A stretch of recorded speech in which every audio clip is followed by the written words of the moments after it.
Sean ustedes bienvenidos a esta sesión de apertura, donde tendremos la conferencia inaugural impartida por el doctor Raúl Fuentes Navarro. Además de la gran bienvenida y del gusto que me da tener al doctor Raúl Fuentes como conferencista inaugural de esta sesión de apertura del ciclo escolar otoño 2017, me permito decirles que será la doctora Rosana Reguillo como coordinadora del Seminario Interdisciplinario 1, con quien tendré el gusto también de compartir ese seminario, quien acompañará al doctor en su conferencia inaugural. En este momento le cedo la palabra a la doctora. Sean bienvenidos. Muy buenos días a todas y a todos. Me da muchísimo gusto ver las caras queridas y conocidas y las caras nuevas y por descubrir y todos los desafíos y los retos que nos plantea siempre un inicio. Mi intervención muy breve es ubicar el sentido de esta conferencia inaugural que imparte mi querido colega y amigo Raúl Fuentes, que se enmarca siempre, o sea, ha sido una fuerte tradición del doctorado, en el arranque del Seminario Interdisciplinario 1, que tiene el sentido, digamos, de colocar una reflexión por parte de una o de un académico que hace parte del equipo de trabajo del doctorado para plantear algunos elementos que nos sirvan, digamos, como dispositivo de arranque, ¿no? Es una especie como de pistola de salida para los nadadores, de profundidad, porque aquí no se trata de velocidad, sino de profundidad. Y entonces, en este sentido, una de las características del doctorado del que tengo el honor de participar desde sus inicios es justamente el espacio de trabajo de los seminarios interdisciplinarios 1, 2 y 3 y 4, digamos, donde realmente se teje la columna vertebral de lo que este doctorado busca y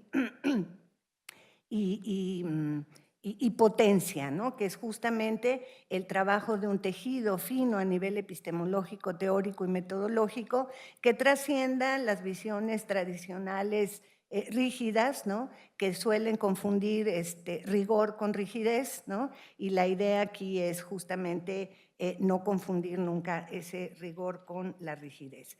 Entonces, a mí me da muchísimo gusto participar con Raúl, acompañarlo en esta intervención.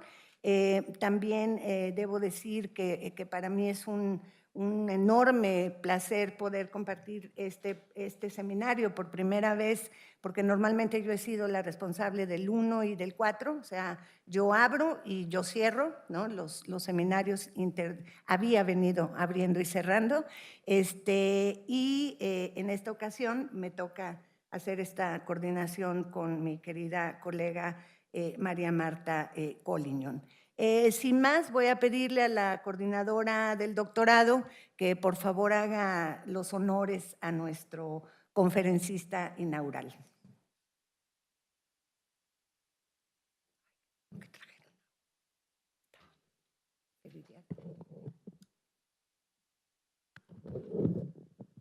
Buenos días a todos.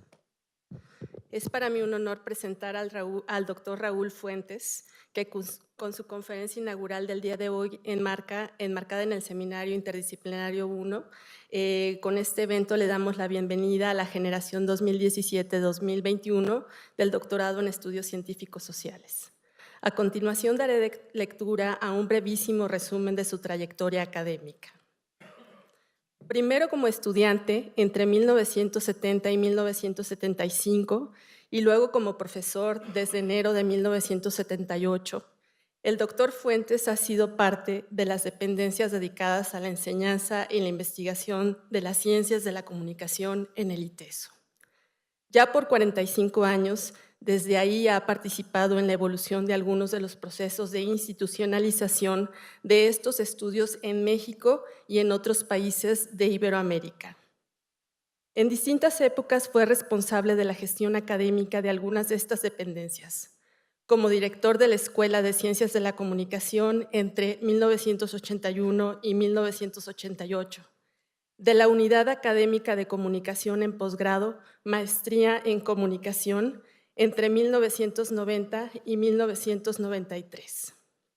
Coordinador del Metaprograma de Articulación y Difusión Cultural en 1997 y 1998.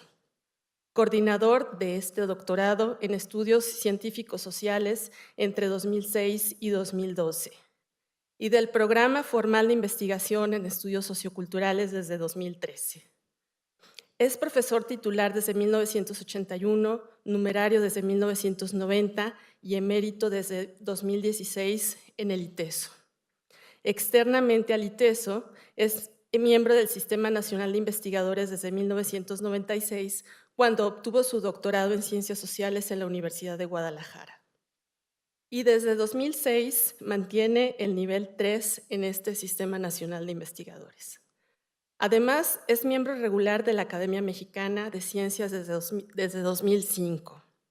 Ha participado activamente, incluyendo puestos de dirección, en las principales asociaciones académicas de la comunicación en México e Iberoamérica. Durante más de 35 años ha hecho estas tareas y es autor de múltiples publicaciones académicas, que no voy a describir en este momento.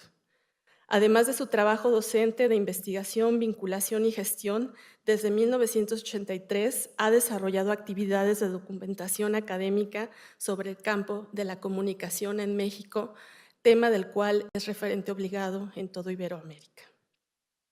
Además, como todos ustedes saben, esta conferencia inaugural cobra un matiz especial, dado que esta es la última que el doctor Fuentes impartirá como miembro activo en esta trayectoria que acabo de describir dentro del ITESO.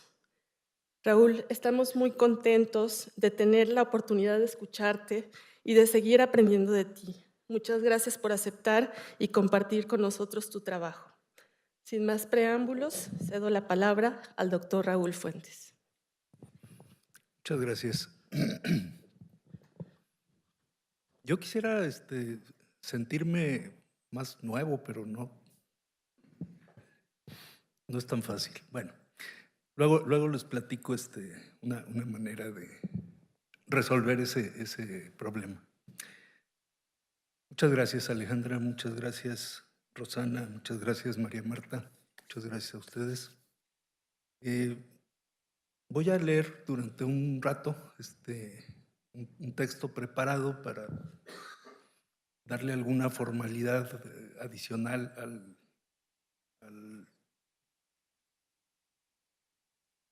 el fantasma de Cristina Romo me impidió decir el evento. No, para este acto académico. Espectro. Sí, bueno, la figura que tengo aquí grabada.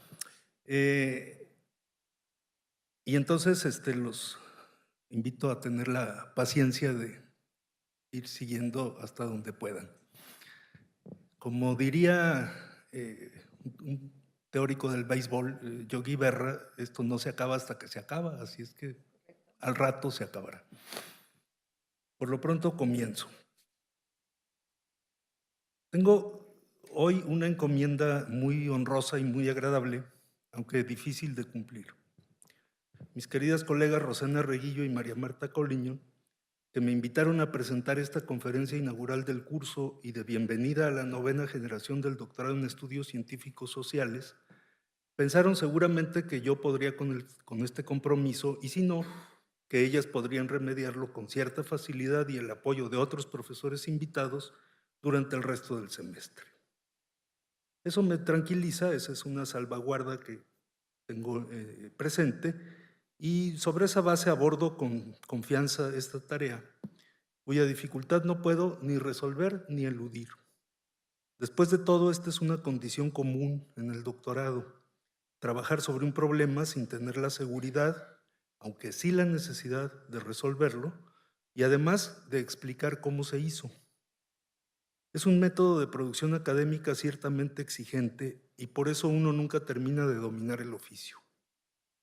En todo caso, mis colegas y ustedes me dan hoy la oportunidad de cumplir una de mis obligaciones como profesor e investigador, la de someter a debate mis creencias y mis convicciones, mis experiencias, mis interpretaciones, todo aquello que formalmente puede representarse como mis saberes, que lo son realmente en la medida en que sean compartidos.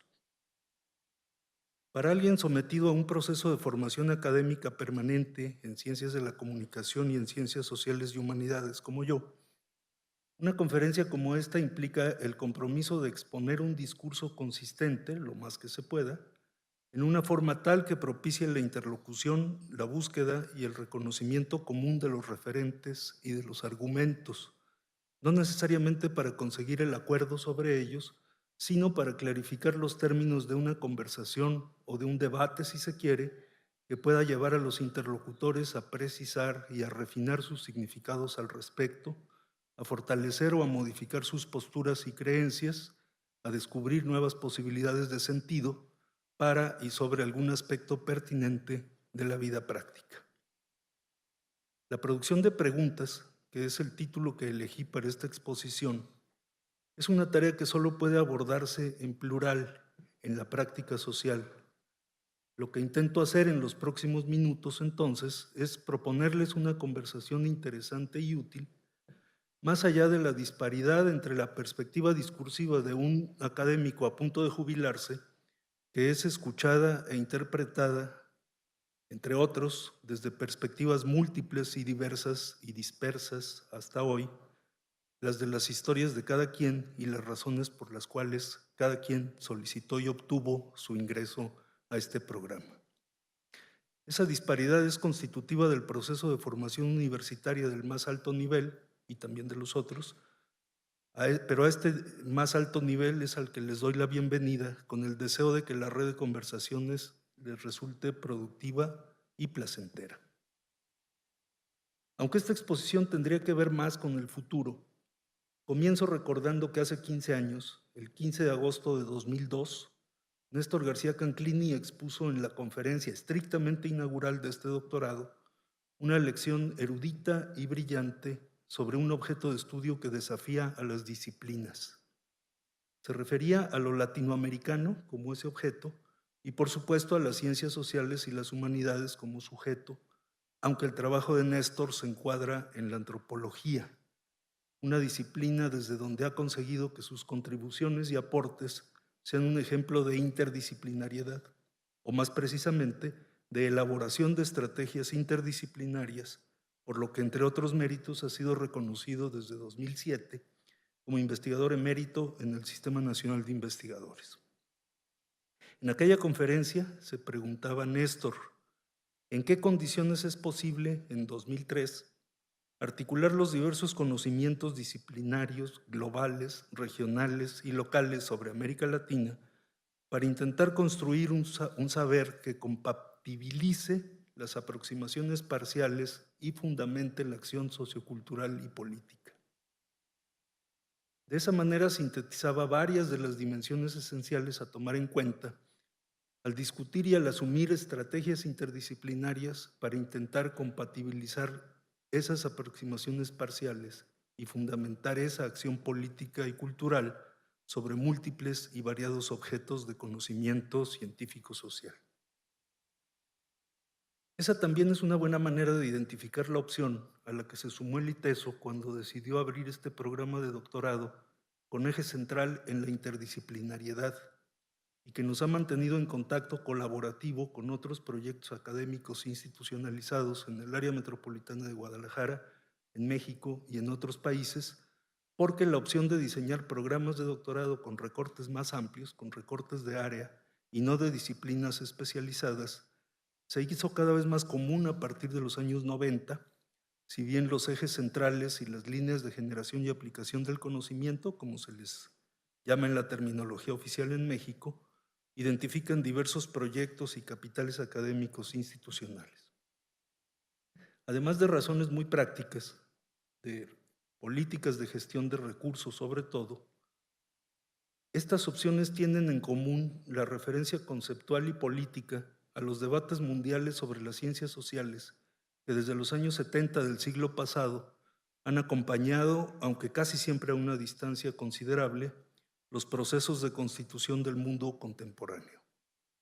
En México creo que los dos referentes más influyentes en este sentido han sido las declaraciones de la UNESCO acerca de la inter y la transdisciplinariedad, el pensamiento complejo, entre comillas, y la sociedad del conocimiento, entre dobles comillas.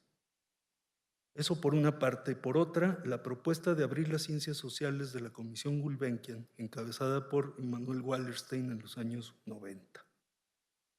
Esos y otros marcos referenciales serán extensa e intensamente trabajados en los seminarios de este programa, como lo han sido desde sus inicios.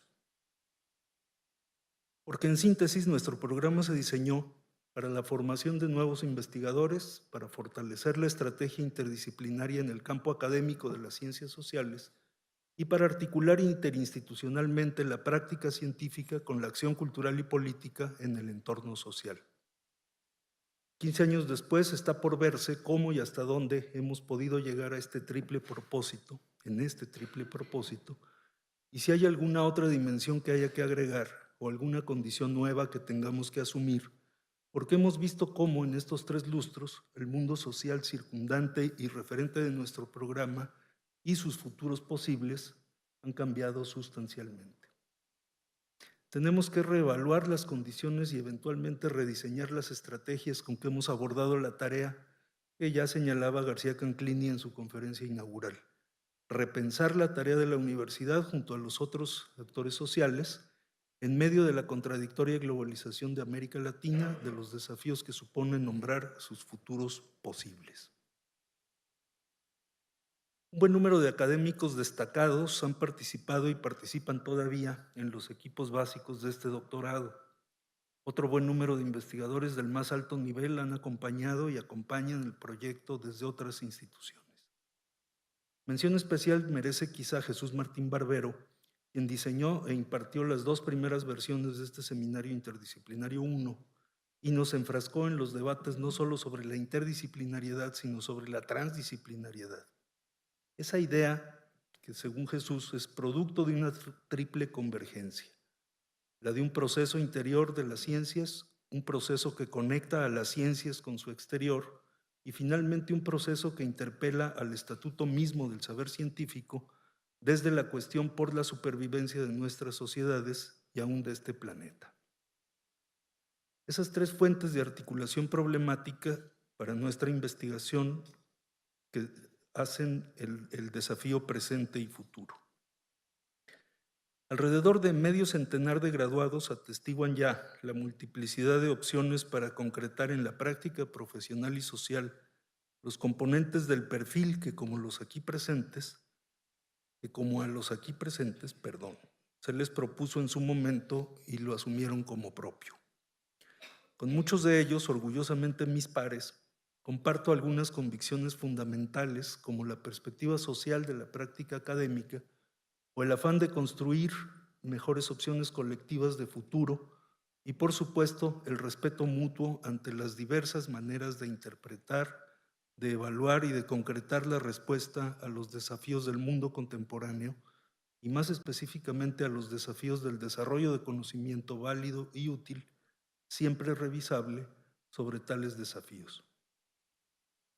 Una de las actividades previas a la apertura del doctorado, aquel seminario de 1998 convocado por el ITESO para pensar las ciencias sociales hoy, incluyó las propuestas de 8 académicos alrededor de lo que, en palabras de Rosana Reguillo, implicaba e implica un doble movimiento necesariamente convergente y complementario. Escribía Rosana entonces: de un lado, el reconocimiento de las condiciones en un mundo cada vez más globalizado, multicultural, tecnologizado y al mismo tiempo fragmentado y desigual. De otro lado, la necesaria y siempre inacabada crítica a los procesos de abstracción y de explicación sobre ese mundo. Para hacer eso, según otro de los participantes, el brasileño Renato Ortiz, deben evitarse 2 actitudes. La más conservadora, que consiste en tomar a los clásicos como fundadores de un saber acabado, lo que nos conduciría por necesidad a una mineralización del pensamiento, y la actitud inversa, que representaría el creer que todo ha cambiado, que los tiempos actuales, flexibles, demandarían una ciencia social radicalmente distinta e incompatible con lo que hasta entonces se ha practicado. Aunque han pasado ya casi 20 años y los intentos para mineralizar el pensamiento son hoy tan frecuentes como los que afirman que las ciencias sociales son inútiles, creo que la problematización debe seguirse profundizando y uno de los imperativos para ello es la historización, la situación específica de las cuestiones en sus contextos, en el tiempo y el espacio, y el énfasis metodológico en los procesos. El sociólogo estadounidense Andrew Abbott, en un libro reciente, propone un acercamiento procesual al mundo social para teorizar el hacer y deshacerse de los individuos, de las entidades sociales, de las estructuras culturales, de los patrones de conflicto, instante tras instante, en el flujo temporal del proceso social. Como parte de ese mundo social que se hace, se deshace, se rehace continuamente, el discurso científico social implica una perpetua autorrevisión de sus premisas y sus propuestas, sus métodos y sus articulaciones con las demás prácticas y estructuras sociales que toma por objeto. Una consecuencia necesaria que por lo demás caracteriza al pensamiento científico en general es que por encima de las respuestas afirmativas, decantadas y asimiladas a las cambiantes condiciones del entorno, nuestra tarea es cultivar y procesar preguntas para que a partir de ellas fluya el ciclo de la ciencia, que es una conversación, dice Abbott, entre el rigor y la imaginación. Lo que una propone, el otro lo evalúa. Cada evaluación conduce a nuevas propuestas y así sucesivamente.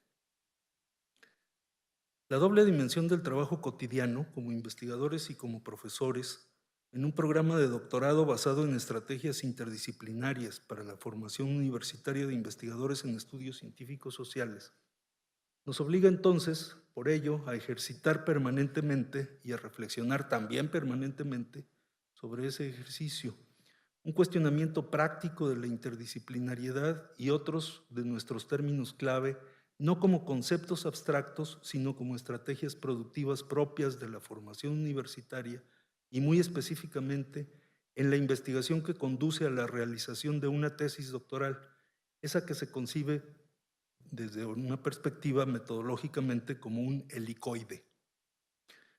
En este contexto, la interdisciplinariedad no es una norma a aplicar, sino un problema a resolver. Es un desafío a enfrentar, es una apuesta por ganar.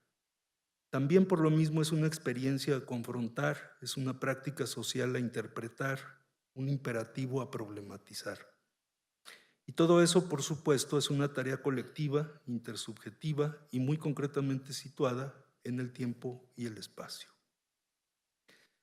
Probablemente el autor en el que personalmente he encontrado mejores orientaciones para participar en esta tarea tan concreta y tan demandante es Immanuel Wallerstein, sobre todo en sus reflexiones y propuestas ante las incertidumbres del conocimiento, título de un libro síntesis publicado por él en 2004. Para diseñar estrategias interdisciplinarias hay que saber con alguna precisión qué son las disciplinas. Y Wallerstein afirma que son tres cosas al mismo tiempo. Son categorías intelectuales que sirven para construir objetos de estudio, son estructuras institucionales que organizan tanto la práctica de la investigación como la formación especializada y que también sirven para distribuir presupuestos y legitimar proyectos. Pero finalmente las disciplinas son también culturas, son modos de ser académicos, sustentos de identidades, conjuntos de supuestos y de estilos de pensamiento que fomentan la discusión y la colaboración, el avance y la consolidación de proyectos y programas. Cuando se habla de interdisciplinariedad, es necesario especificar las implicaciones que la relación entre disciplinas supone en estas tres dimensiones. Pero también sobre otro eje, hay que reconocer que las disciplinas cumplen dos funciones interrelacionadas que complejizan aún más la interdisciplinariedad.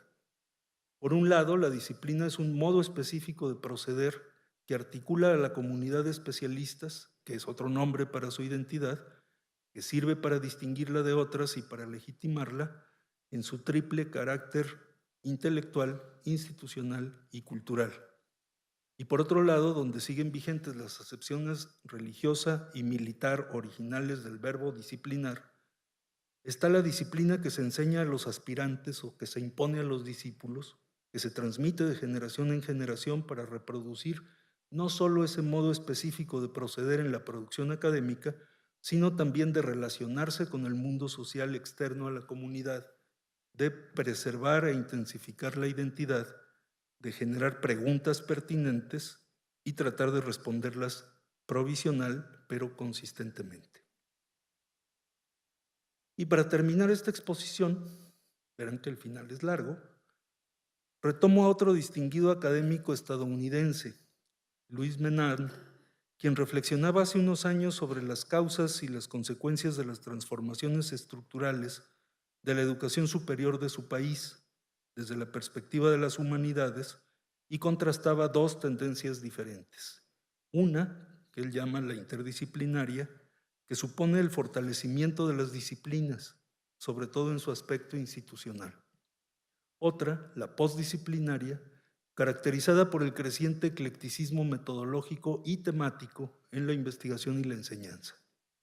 Para él, la enseñanza o la producción académicas interdisciplinarias simplemente significan el despliegue de la experticia profesional en dos o más disciplinas, y este fenómeno no es lo mismo que la postdisciplinariedad, que tiene más que ver con la construcción de nuevos objetos de conocimiento de nuevas maneras que las disciplinas tradicionales son incapaces de producir. Volveré a este planteamiento más adelante, pero antes quiero citar textualmente parte de las reflexiones con las que Menand cierra su texto sobre los cambios en la educación superior estadounidense en las últimas décadas. Cito: muchas cosas han cambiado, pero lo que no ha cambiado es la delicada y en cierto sentido paradójica relación entre la universidad y la cultura general. Es importante que la investigación y la enseñanza sean relevantes para que la universidad se involucre con la cultura pública y para diseñar sus paradigmas investigativos teniendo en cuenta la vida social y la cultura real. Pero para seguir siendo relevante hoy, cree Menand, que la indagación académica tiene que volverse menos especializada, menos técnica, menos excluyente y más holística. Espero que ese sea el camino al que nos lleve la postdisciplinariedad. Al final de este camino, no obstante, hay un gran riesgo, que es el que la cultura de la universidad se convierta en nada más que un eco de la cultura pública. Eso sería una catástrofe. La tarea académica en una sociedad libre es servir a la cultura pública haciendo las preguntas que el público no quiere formular, investigando los asuntos que otros no pueden o no quieren investigar, haciendo espacio a las voces que no tienen lugar o que son rechazadas. Los académicos necesitan mirar el mundo para ver qué clases de enseñanza y de pensamiento tienen que elaborarse y cómo pueden organizarse mejor para hacerlo, pero necesitan ignorar la insistencia del mundo para que reproduzcan su imagen. Hasta ahí la cita textual. Compartimos, me parece, la idea de que la universidad no es en ningún sentido una entidad social aislable de su entorno histórico, ni de sus dimensiones económicas, políticas o culturales. Pero tampoco puede ser solamente un reflejo o una extensión instrumental de las realidades sociales. No tendría sentido cultivar el conocimiento ya existente para simplemente reproducirlo, sin posibilidad de cambiar su valor en el mercado o de influir en la propia estructura del mercado, sobre todo en la del mercado de las ideas que Menand adopta como título de su trabajo. Y me parece que este principio es todavía más válido referido a la formación profesional que a la investigación universitaria. La propuesta de que para seguir siendo relevante hoy, la indagación académica tiene que volverse menos especializada, menos técnica, menos excluyente y más holística, la referiría también a la formación profesional con un par de matices. Uno, considerar que en las últimas décadas la formación profesional se ha vuelto más rápida, es decir, se ha recortado en duración y al mismo tiempo se ha vuelto más superficial, pues con la idea de abarcar fracciones cada vez más especializadas, ha prescindido de una buena parte de los saberes generales o fundamentales que antes contenía, precisamente saberes disciplinarios básicos, como los referidos al dominio del lenguaje, a las matemáticas, la filosofía, la historia, la geografía, o en otros términos, la cultura general. La interdisciplinariedad aplicada en este plano como un recurso administrativo para evitar la repetición de cursos mediante el diseño de áreas comunes de asignaturas para diversos programas, no puede cumplir la función básica de disciplinar a los estudiantes, ni la propiamente interdisciplinaria de conectar entre sí los recursos propios de cada disciplina con las necesidades instrumentales de cada profesión. Cuando se ha conseguido elevar la flexibilidad curricular y del perfil profesional, ha sido con frecuencia al alto precio de adelgazar al mínimo la formación universitaria general y básica. En los términos de Menand, la cultura universitaria queda reducida catastróficamente a un eco de la cultura pública. Y me gusta citar el diagnóstico sobre el caso estadounidense porque el caso mexicano tiene otras características. Segundo matiz, más que la capacidad técnica especializada, o mejor dicho, como fundamento de ella, la formación profesional universitaria requiere el cuidadoso y crítico cultivo de la responsabilidad social. Y la ética profesional no puede ser sino una ética social en su sentido más amplio y más profundo. No debería olvidarse que a pesar del crecimiento exponencial de la matrícula universitaria total en las últimas 3 o 4 décadas, en México la cobertura de la educación superior no rebasa el 20% de la población en la franja de edades correspondiente y que de la población total apenas poco más del 3% hemos tenido el auténtico privilegio de cursar estudios universitarios. Creo que en todas las universidades, en las públicas y en las privadas, podría reflexionarse un poco más sobre las implicaciones de este hecho como un ingrediente central de la formación profesional. Y ahora sí, para terminar, una vez expuestas algunas de las consideraciones que asumo como esenciales para contextualizar mínimamente las estrategias interdisciplinarias en un programa de posgrado en Ciencias Sociales, presento 3 propuestas a discusión y experimentación en esta línea. Y aclaro que aunque todas tienen necesariamente un componente curricular e institucional ineludibles, mantienen también una dimensión amplia de opción para el ejercicio intersubjetivo e incluso individual, pues los proyectos particulares tienen un ámbito de desarrollo relativamente mayor en el posgrado que en otros niveles de la formación universitaria. Creo que estas propuestas responden más al impulso de la agencia de los sujetos que a la estructuración institucional, y ese es otro sentido, quizá más fuerte y más demandante, del empleo del término estrategias. La primera propuesta tiene que ver con la atención central de la interdisciplinariedad. El modelo canónico de una disciplina académica organiza los saberes y las habilidades que la hacen reconocible como tal y por lo tanto reproducible en una estructura lógica, jerárquica y temática que idealmente capacita a sus practicantes para formular y resolver cierto tipo de problemas de una gama relativamente amplia de niveles de abstracción, pero que se circunscriben a un cierto tipo de objetos de conocimiento.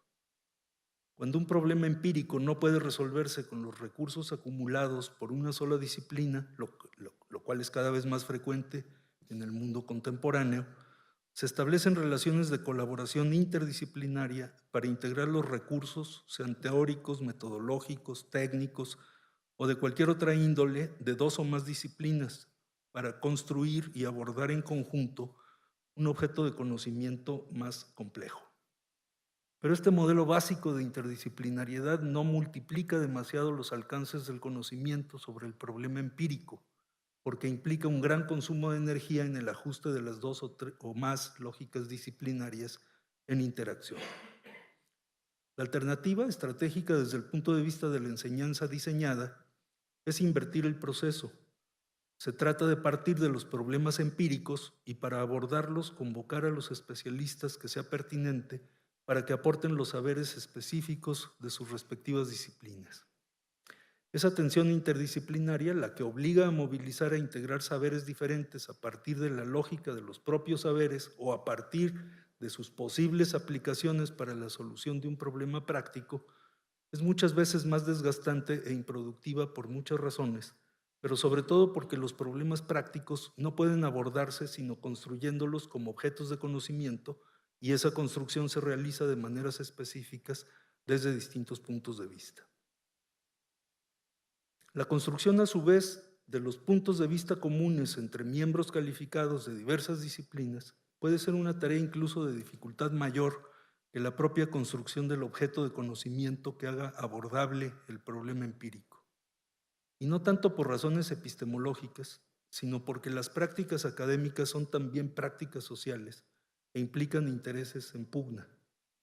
Un clásico de la interdisciplinariedad en ciencias sociales resumió esta tensión, en realidad es un par de autores, Dogan y Parr, en un párrafo lapidario, aunque se refiere a la subdivisión de las disciplinas y no a su integración, pero el movimiento es reversible.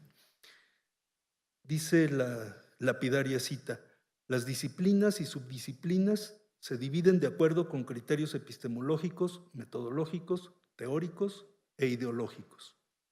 A veces, las divisiones ideológicas pueden revelarse irreductibles.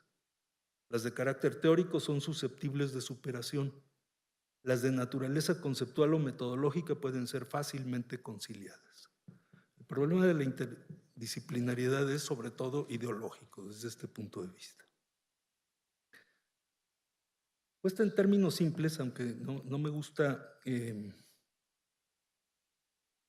referirme a la complejidad en los términos más simples posibles, esta tensión central de la interdisciplinariedad puede reconocerse en múltiples experiencias, sobre todo en las más particulares, como es la elección de un tema de investigación o de tesis de posgrado. La estrategia más productiva consiste en elegir ese tema, combinándolo con lo que ya se sabe, con algún aspecto, combinando lo que ya se sabe con algún aspecto que se ignora y que es relevante conocer. Si el primer ingrediente es muy corto, la investigación correrá el riesgo de no concluirse nunca o de llegar al descubrimiento del agua tibia después de un gran periodo de aprendizaje. Si por el contrario es muy extenso, la probabilidad de descubrimiento del agua tibia es mayor, aunque con menores oportunidades de aprendizaje. La elección del tema de investigación, pero sobre todo la construcción del objeto de conocimiento y el problema o la pregunta de investigación a partir de ese tema, son cruciales para la producción académica y para el aprendizaje en la práctica. Muy probablemente la clave para resolver este dilema, al menos en la escala individual, está en la formulación de la relevancia que tiene en un momento y un lugar determinados invertir trabajo y generar aprendizaje y conocimiento sistemático en función de un referente reconocible como relevante por otros, reconocido por otros como relevante, además de por uno mismo. Deseablemente reconocible como relevante por especialistas de otros campos, o mejor, por agentes sociales no académicos, para quienes la interdisciplinariedad es bastante menos importante que la solución de problemas más prácticos e inmediatos. La segunda propuesta tiene que ver con lo que anuncié hace rato que retomaría después, la distinción de Menand entre la interdisciplinariedad y la postdisciplinariedad. Este modelo conceptual me parece especialmente pertinente porque en nuestros ámbitos propios, los de las ciencias sociales y las humanidades, y los mexicanos, como he tratado de argumentar, las disciplinas presentan un grado de institucionalización muy precario comparadas con las estadounidenses. Lo cual no quiere decir que no existan y menos que no deban existir, sino simplemente que las fronteras que las separan son más simbólicas que materiales y que puede haber en su interior mayor disposición a traspasarlas si lo que se encuentra en ese camino es promisorio. Recuerdo que Menand distingue la postdisciplinariedad por el creciente eclecticismo metodológico y temático en la investigación y la enseñanza, y ese movimiento que desafía radicalmente la ortodoxia disciplinaria de otros tiempos para buscar mayor relevancia social en el trabajo académico está muy bien representado en las universidades estadounidenses por los estudios de género, los estudios culturales, en general los estudios centrados en identidades, es decir, en referentes empíricos socialmente muy problemáticos, excluidos de los recortes disciplinarios tradicionales. En México también tenemos un sinnúmero de esos referentes empíricos socialmente muy problemáticos, no necesariamente los mismos que en Estados Unidos, aunque algunos son comunes, que las ciencias sociales y las humanidades han atendido desde hace décadas, en función de su relevancia, pero que están muy lejos de haber sido mínimamente resueltos, o al menos mínimamente comprendidos. Mi propuesta es seguir explorando nuevas maneras de construir objetos de conocimiento, recurriendo al eclecticismo metodológico y a cualquier otro recurso, sea disciplinario o no, y orientar cada vez más la investigación académica hacia el conocimiento relevante, independientemente de que los proyectos se ajusten o no a las clasificaciones institucionalizadas o que ese criterio de relevancia sea impuesto por alguien. Por supuesto, la perspectiva postdisciplinaria como estrategia implica riesgos, uno de los cuales es el que ya señalaba Menán, la pérdida de los parámetros de rigor académico. Y por ello mi tercera y última propuesta se desprende directamente de ahí, del riesgo de confundir el compromiso o la pertinencia social con la consistencia y el rigor académicos. Vuelvo a plantear que el trabajo universitario requiere mantener en tensión ambos imperativos, no sustituir uno por el otro, como ha sucedido y sucede muy frecuentemente. Hay militantes de causas sociales y habitantes de Torres de Marfil, y no creo que haya que seguir el ejemplo ni de unos ni de otros. Y ante la abundancia creciente de causas sociales en nuestro campo y hasta en las propias universidades, quisiera insistir en la necesidad de cultivar el rigor académico, la responsabilidad profesional, el conocimiento bien fundado y argumentado, especialmente en los programas de posgrado donde concurren académicos y estudiantes de diversas formaciones previas y diversos intereses de desarrollo futuro. Hay que insistir en la reflexividad, en la capacidad de observarse críticamente a uno mismo en acción, en la medida en que la lógica productivista de los indicadores parece imponer la rapidez y la superficialidad. Hay que insistir en el rigor metodológico, en la medida en que la cultura de la opinión inmediata prevalece sobre la cultura del pensamiento profundo. Hay que insistir en la formación general, en la medida en que aumenta la presión por la especialización sin fundamentos. Es decir, en los programas de posgrado, además de obtener un título escribiendo una tesis, cosa que ya es suficientemente difícil, es indispensable ampliar el horizonte y fortalecer la postura ante ese horizonte, desaprender muchas prácticas rutinizadas e irracionales adquiridas en la vida o en la universidad misma y sustituirlas por esquemas más avanzados de adquisición, organización y aplicación del conocimiento. Es necesario cuestionar, preguntar. Es necesario para reformular los términos asumidos de responsabilidad, y una manera estratégica de hacer todo esto es enfatizar el ejercicio de la capacidad de escuchar a los otros para evaluar con toda precisión las posibilidades de colaboración, porque ante las posibilidades de colaboración, las de confrontación competitiva son más evidentes. Muchas gracias por su atención.